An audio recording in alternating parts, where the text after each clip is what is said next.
This audiobook of the original America Burning was produced by the firefighter podcast Combustible. More details on this project can be found online at www.combustiblethepodcast.com. The audio for this recording is consistent with all copyright rights and permissions associated with America Burning and is not affiliated with or endorsed in any way by the federal government or the U.S. Fire Administration.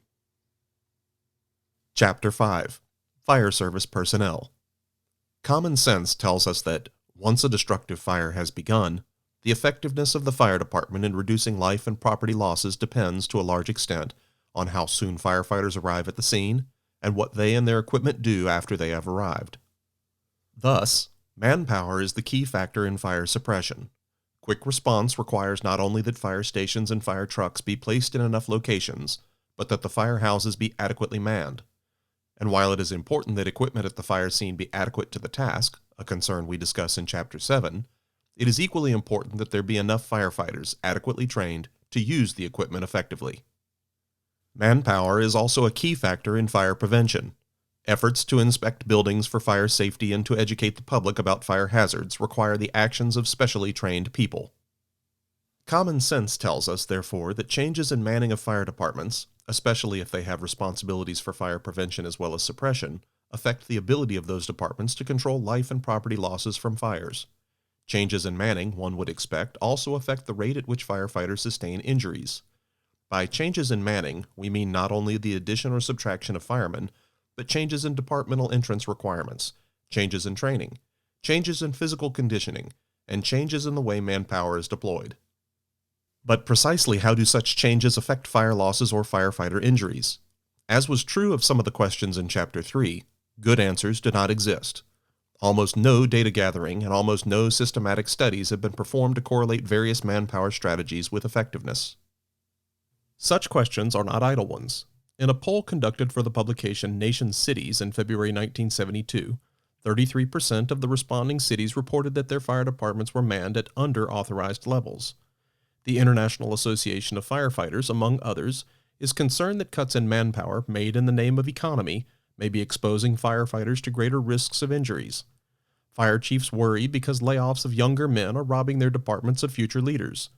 The fire insurance industry is concerned that manpower cuts may lead to an increase of large loss fires. Citizens, too, worry about reduced fire protection and the effect of undermanning on their insurance rates. In the absence of cost-effectiveness studies of various manpower strategies, who can say what the effects of manpower cuts are likely to be? But this is not solely a scientific question. It has a moral dimension as well. Saving lives, reducing property losses, and preventing firefighter injuries are far more important considerations than efficiency in government. It is far better to err on the side of overmanning than to risk the public's safety through manpower cuts. Economy-minded governments should be concerned with getting greater productivity from their fire departments, not with saving dollars to the possible detriment of the citizens' safety. Pressure toward better utilization. Fire departments cannot continue to base their manpower practices on past experience and hunches. The economic pressures on local governments translates into a need to base manpower policies on a firm foundation of proven cost-effectiveness. There are other pressures in this direction as well. Public expectations. Fire departments are not the only municipal service under pressure to justify their policies. The fact that other departments of local government are under similar pressure suggests that the departments that come forward with the best analyses are likely to convince local officials and the public that their needs are valid. If fire departments lag behind, they are likely to be treated with indifference. If fire departments come forward with bond issues for new equipment and facilities based on inadequate studies, they are apt to encounter stiff resistance from those public officials and influential citizens who live in a world of cost-benefit analyses and trade-off studies. Other pressures arise when public expectations exceed what the fire department is delivering. Many citizens are bothered by their perception of the paid firefighter as one who spends most of his duty time in idleness. While in many communities this impression is out of date, the fact that the impression lingers should concern fire department administrators. In some communities, on the other hand, the public has come to expect the fire service to handle any life safety emergency. If the fire department does not live up to this expectation, the public may conclude that the fire department manpower is not worth its costs to taxpayers. The changing environment. Another pressure toward placing manpower practices on a more rational basis stems from changes that have occurred in our urban society and in fire problems. Take, for example, the high-rise building, a special problem to which more and more fire departments are being introduced. Heights exceed ladder reach. Air and heating ducts in many cases rapidly spread fire and smoke, sometimes faster than a heavily populated building can be evacuated. Windows may be sealed, causing heat to build up. These and other special problems require not only an adequate number of firefighters at the scene, but firefighters who are trained to deal with the special hazards and who are effectively managed in the team effort to put out the fire. Fire departments have been growing larger as the nation becomes more urbanized. Shopping centers and other commercial complexes are sprouting up in rural areas, putting increased demands on their fire departments. With the growing size of the fire departments and the growing complexity of the hazards in the environment, the desirability of specialization within the departments increases. Equal opportunity considerations. Moral considerations dictate, and federal law requires, that entrance-level requirements for fire departments be related only to the performance requirements of the job. This is to prevent discrimination against minorities in hiring. It is our observation that many fire departments have quite some distance to go to fulfill this need. Too many entrance tests expect skills unrelated to firefighting. Some put so much emphasis on administrative skills that they appear to be saying, in every firefighter there must be a fire chief waiting to be discovered. Too few tests, on the other hand, relate to the skills a firefighter needs. Only recently, in fact, have any attempts been made to correlate entrance examination scores, fire school scores, and on-the-job performance. What can be done? What we have said thus far about manpower considerations in the fire services suggests several areas of research that need to be pursued. Specifically, the Commission recommends that the proposed United States Fire Administration sponsor research in the following areas. Productivity measure of fire departments. How do various manning strategies affect the ability of a fire department to put out fires and rescue fire's victims? How can firefighters' responsibilities be extended into new areas, especially into fire prevention efforts or non-fire emergency rescue, without jeopardizing fire suppression and rescue? Job analyses. Different fire departments render different kinds of services, depending on their assigned responsibilities and the kinds of hazards that exist in the environment they serve. What skills are required of firefighters and officers under these varying conditions? How should candidates be screened for these positions? Firefighter injuries. How can injuries be reduced? For example, are firefighters taking unnecessary risks to save abandoned buildings? In this area, there is a need for studies of firemen's protective equipment, which we discuss in Chapter 7. Fire prevention efforts. What kinds of educational programs effectively reduce burn injuries? What kinds of hazards are most important to eliminate? How can fire department inspections and educational programs be made most effective? In all these areas of research, a very useful method is to compare the performance of fire departments using different strategies in attacking the problem under study, and then to isolate the factor that makes the difference in performance. This means that fire departments under study must keep adequate records of their performance. Impact must be considered. In evaluating the relative importance of a particular fire hazard, for example, it is not enough to record the number of inspections made, the input, and then the frequency with which the unsafe practice occurs, the output. It is necessary that the number of fires attributable to or aggravated by the unsafe practice be evaluated, the impact. Note that input over impact in dollars is the cost-benefit ratio.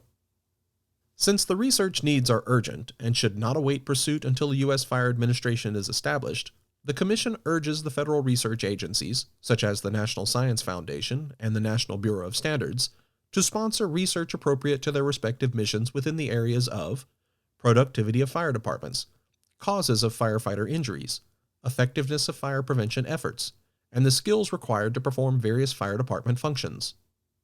The emergence of guidelines for fire services development through federally sponsored research will be a long step forward. But to implement the findings to meet local conditions, expert leadership in fire departments is needed. The linking of expert with leadership is vital. Most American fire departments are strong in leadership and weak in management expertise. The typical hiring and promotion system, in which everyone from the chief on down started as a rookie fireman, has guaranteed good leaders who understand the needs of the men under them and are respected by their subordinates. But fire departments could profit from competition for certain leadership positions from outside fire departments. They need qualified planners whose expertise lies in fire protection engineering, operations research, and systems studies rather than firefighting. This is especially true in larger departments where, further, specialists in budgeting, personnel, and community relations need not be firefighters. The experience of other kinds of organizations, moreover, shows that thinking can become stale and practices inbred when no outside entry is permitted. The Commission recommends that the nation's fire departments recognize advanced and specialized education and hire or promote persons with experience at levels commensurate with their skills. Presently, the retirement systems of most fire departments discourage hiring from outside at any level above that of basic firefighters. For example, in many departments, only those who join between the ages of 21 and 30 are eligible for retirement benefits. Seldom are retirement system credits portable. A fireman who transfers to another department must begin building credits anew, as though he were a rookie firefighter. To encourage greater opportunity for choice for firefighters and officers, the vesting of retirement rights and transfer of retirement credits to other jurisdictions needs to be made possible. The subject of lateral transfer should be studied in detail through a project sponsored by the proposed U.S. Fire Administration. A major objective should be to determine ways in which personnel can transfer between fire departments and retain all retirement rights. Important as we consider flexible hiring practices, we do not mean to depreciate the value of training within fire departments. At the outset of this chapter, we said that one of the important ways to change fire department manning is to change training programs. Improvements in training can favorably influence a department's effectiveness in saving lives, reducing property losses, and preventing injuries to firefighters. Quality of training given America's firefighters and officers varies widely. It is not difficult to see why. There are no national training requirements for firemen, and only 15 states have training standards which all firemen must meet. For volunteer firefighters, there are no financial incentives and sometimes little opportunity to further their training. For paid departments as well as volunteer ones, training is an expensive undertaking that removes the trainees from useful service for a period of time. Many communities, if called upon to augment their fire department training, simply could not afford to. The Commission recommends a program of federal financial assistance to local fire services to upgrade their training. To qualify for this assistance, a fire jurisdiction should be required to present a master plan for fire protection, substantiating the need for further training. We indicated earlier, entrance requirements for the nation's fire departments also vary widely, and too few tests meet the federal requirements that they be related only to the performance requirements of the job applied for. Because of the conservative hiring and promotion practices of fire departments, too many tests emphasize the applicant's potentiality for moving far up in rank. Better training programs, together with greater willingness of departments to hire at all ranks from outside, would diminish the needs for this emphasis. A fair and job-related test, which the Joint Council of National Fire Service Organizations is now working on, will, in turn, create pressures for better training and more liberal hiring and promotion practices. It is our concern for the rights of America's racial minorities which prompts our urging that entrance tests be fair and job-related. But we believe even further steps are necessary to overcome the effects of years of discrimination in many departments. It is not enough for fire departments to establish fair standards in hiring. They must reach out to minority communities and actively seek recruits. In the administering of federal funds for training or other assistance to local fire departments, the Commission recommends that eligibility be limited to those departments that have adopted an effective affirmative action program related to the employment and promotion of members of minority groups. Increasing productivity. 2 possibilities. The nature of the job of most firefighters requires much standby time which is not devoted to reducing fire losses. Most leaders in the fire services agree that the productive time of firefighters ought to be increased, and most agree that whatever additional services firefighters are called upon to render, the services ought to utilize firefighters' special capabilities. Painting street signs and registering bicycles are useful activities, but they don't meet this criterion. Activities which meet this criterion, and which ought to receive topmost priority in extending firefighters' productivity, lie in the area of fire prevention. A recurring theme of this report is that a much heavier investment of time and resources in fire prevention is the most expeditious route to reduce life and property losses from fire. While many departments recognize responsibilities in fire prevention, too few are doing all they should or could. There are many fire prevention activities that fire departments can undertake. They can conduct inspections to enforce local codes, ordinances, and common sense fire prevention practices.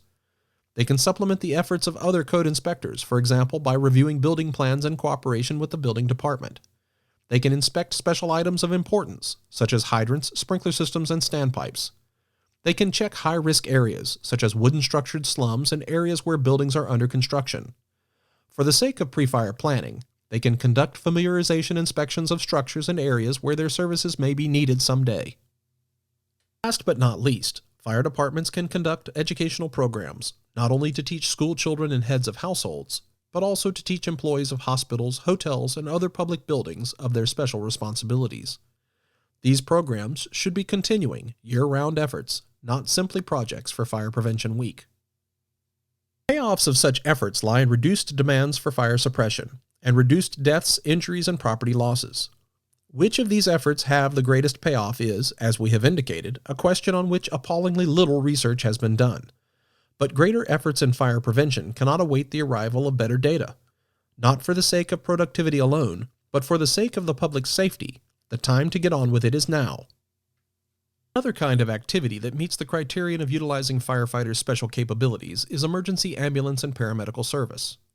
From time to time, nearly every fire department is called upon to respond to emergencies having nothing to do with fire. Indeed, in some departments, responding to non-fire emergencies is an official responsibility and a major part of the department's workload. But many departments have moved gradually toward heavier assumption of this responsibility without adequate planning and preparation. As a result, they are still responding to non-fire emergencies with fire trucks, an expensive and inappropriate use of equipment. Or they are requiring firefighters to handle some patients they are not trained to handle.